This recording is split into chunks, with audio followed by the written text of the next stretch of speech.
नमस्कार दोस्तों, आप सभी का स्वागत है फिल्मी स्टोरी वन चैनल पर। आज हम बॉलीवुड की उन महान सिंगर के बारे में बात करेंगे जिनकी आवाज़ से मधुर धुनों का लंबा सिलसिला उनके नाम से जुड़ा है।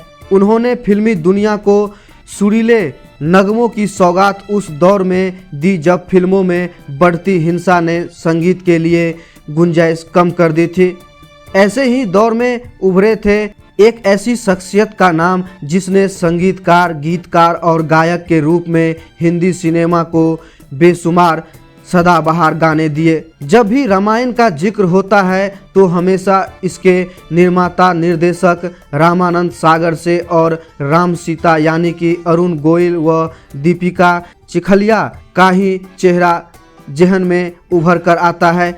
इस शो का हर किरदार और कलाकार हमेशा के लिए अमर हो गया, लेकिन रामायण की सफलता की बात करते वक्त अगर हम इसके संगीतकार को भूल जाएं तो ये नाइंसाफ़ी होगी। जन्म से ही अंधे थे, लेकिन बावजूद इसके उन्होंने रामानंद सागर को एक ऐसी बहुमूल्य चीज़ दी जिसे आने वाली पीढ़ियां भी सदियों तक याद रखेगी।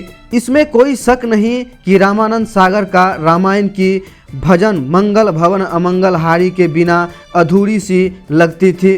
वक्त के साथ रविंद्र जैन का यह भजन रामानंद सागर की रामायण से जुड़ गया और वह भी रामायण की आवाज़ बन गए। रविंद्र जैन का जन्म 28 फरवरी 1944 को अलीगढ़ में संस्कृत के पंडित और आयुर्वेद विज्ञानी इंद्रमणि जैन की संतान के रूप में हुआ था। वे 7 भाई बहन थे। उन्होंने अलीगढ़ विश्वविद्यालय के ब्लाइंड स्कूल में पढ़ाई की। 4 साल की उम्र से ही उनके पिता ने उनके लिए घर पर ही संगीत की शिक्षा की व्यवस्था की। बाद में रविंद्र जैन संगीत के शिक्षकों के तौर पर कोलकाता चले गए। इसी बीच उन्होंने गायक के रूप में भी स्थापित होने का चाहा, लेकिन रविंद्र जैन को देश के 5 रेडियो स्टेशनों में ऑडिशन के दौरान नकार दिया गया। कोलकाता में रहने वाले रविंद्र जैन के गुरु राधे श्याम झुनझुनवाला एक फिल्म बनाना चाहते थे। फिल्म में संगीत देने के लिए वो रविंद्र जैन को अपने साथ मुंबई ले गए। वो साल था 1969। राधे श्याम झुनझुनवाले ने फिल्म बनाई लोरी। 14 जनवरी 1971 को रविंद्र जैन ने अपने संगीत निर्देशन में पहली गीत रिकॉर्ड कराया। मोहम्मद रफ़ी द्वारा गाए इस गीत के बोल थे, ये सिलसिला है प्यार का चलता ही रहेगा। इसके बाद लोरी के लिए रविंद्र जैन ने लता मंगेशकर से 4 गीत और 1 गीत लता और आशा से गवाया, लेकिन राधे श्याम फिल्म पूरी नहीं कर सके।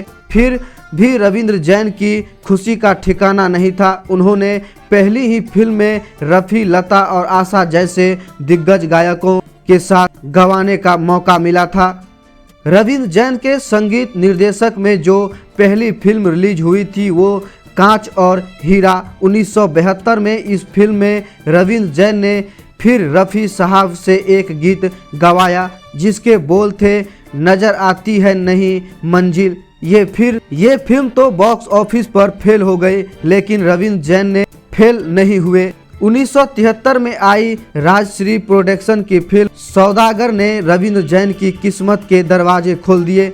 इस फिल्म के गीत तेरा मेरा साथ रहे और सजना है मुझे सजना के लिए आज भी गुनगुनाए जाते हैं। इसके बाद चोर मचाए शोर 1974 में रविंद्र जैन को मौका मिला तो उन्होंने किशोर कुमार से काल जय गीत गवाए। घुंघरू की तरह आवाज ही रहा हूँ मैं। इसके बाद रविंद्र जैन ने संगीत से सजी चितचोर और अखियों के झरोखे ने तो पूरे देश को झूमने पर मजबूर कर दिया।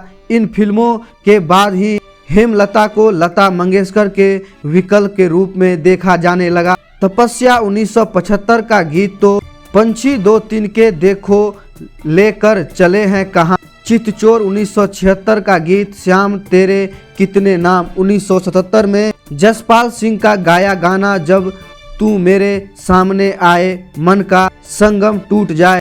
अखियों के झरोखे से 1978, गीता गाता चल 1975 और दुल्हन वही जो पिया मन भाए 1977 के सभी गाने से लेकर नदिया के पार 1982 तक के सफ़र में रवींद्र जैन ने हिंदी सिनेमा के संगीत को बेहद रसपूर्ण गीत दिए। उनके गीत के दम पर फिल्म सिर्फ हिट नहीं बल्कि सुपर हिट हुई।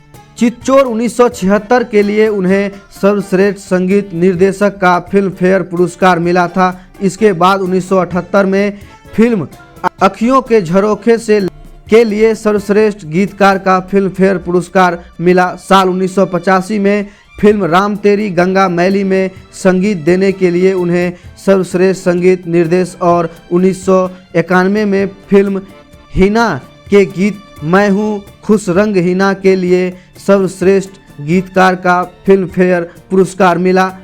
ये उनकी लोकप्रियता का आलम था कि B.R. चोपड़ा ने रवि को छोड़ रविंद्र जैन को पति पत्नी और वो 1978 और इंसाफ का तराजू 1980 के संगीत जिम्मेदारी दी। यही नहीं, राज कपूर जैसे महान फिल्मकार जिनकी फिल्में अपने संगीत के लिए अलग महत्व रखती थी, उनको जब लक्ष्मीकांत प्यारे लाल से किनारा करना पड़ा तो उन्होंने भी रविंद्र जैन को ही नजर आए। राम तेरी गंगा मैली, प्रेम रोग और हिना में रविंद्र जैन ने राज कपूर के फैसले को गलत साबित नहीं होने दिया। हालांकि सिनेमा में अपना वजूद बनाए रखने के लिए रविंद्र जैन ने बहुत से ऐसी फिल्में की जिनमें वो अपने खास हुनर की छाप नहीं छोड़ सके। मिसाल के लिए हम नहीं सुधरेंगे 1980, खून खराबा 1980, प्रतिशोध 1980, ये कैसा इंसाफ 1980, कहानी फूलवती की 1985, मुझे कसम है 1985, माटी बलिदान जैसे कई और भी फिल्में हैं। लेकिन जब उन्हें अपनी पसंदीदा सिचुएशन मिली, कानों में रस घोलने वाली धुन उन्होंने जरूर दी। फिल्मी दुनिया में उगता सूरज डूबता जरूर है, रविंद्र जैन को इसका एहसास था। इसलिए 80 के दशक के मध्य में जब रविंद्र जैन ही नहीं, ख्यामा नौशाद और रवि जैसे कि बड़े संगीतकार हाशिए पर पहुंच गए, तब रविंद्र जैन ने धारावाहिकों में संगीत देने और गीत लिखने का सिलसिला शुरू किया। जहां तक काम की बात है तो रविंद्र जैन अपने सुनहरे दौर में जितने व्यस्त थे, 30 साल बाद भी उनके पास काम की कमी नहीं थी। एक गीतकार के रूप में उन्होंने फिल्मों में भले ही कम लिखा हो, लेकिन अपने शौक के लिए जमकर लिखा। रामायण में रविंद्र जैन ने कंपोजिशन और आवाज़ का ऐसा जादू छाया कि आज तक कायम है। 80 के उस दौर से लेकर आज तक कई मेकर्स ने रामायण के अलग अलग वर्जन बनाए, लेकिन उनमें धुनों का वैसा असर देखने को नहीं मिला जैसे रामानंद सागर की रामायण में मिला था। इस भजन के अलावा रविंद्र जैन ने रामायण लगभग सभी चौपाई और अन्य भजन गाए। बताया जाता है कि रामायण में जब भगवान राम जब 14 वर्ष के वनवास पर जा रहे थे तो उस सीन के लिए रामानंद सागर ने रविंद्र जैन के 5 भजन तैयार करने को कहा था। रविंद्र जैन ने तब मत जाओ राम अयोध्या छोड़ के मत जाओ महज 5 मिनट में ही तैयार कर दिया था। उनकी गजलों का संग्रह दिल की नज़र से प्रकाशित हुआ। इसके अलावा उन्होंने कुरान की अरबी भाषा सहज उर्दू जबान में अनुवादन किया था। उन्होंने श्रीमद् भागवत गीता का सरल हिंदी पद्मानुवाद भी किया। हाल ही नहीं उनकी आत्मकथा सुनहरे पल भी प्रकाशित हो चुके हैं। पिछले कुछ सालों में रविंद्र जैन श्रीमद् भागवत, सामदेव और उपनिषदों का सरल हिंदी में अनुवाद कर रहे थे, लेकिन वक्त ने साथ नहीं दिया।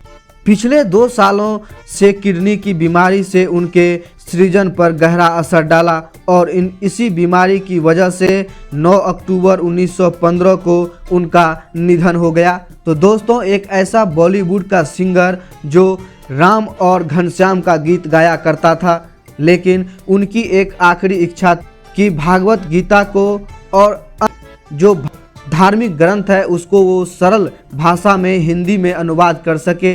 कुछ ग्रंथ को तो अनुवाद कर सके, लेकिन कुछ को वो नहीं कर सके, तब तक उनकी मौत हो गई।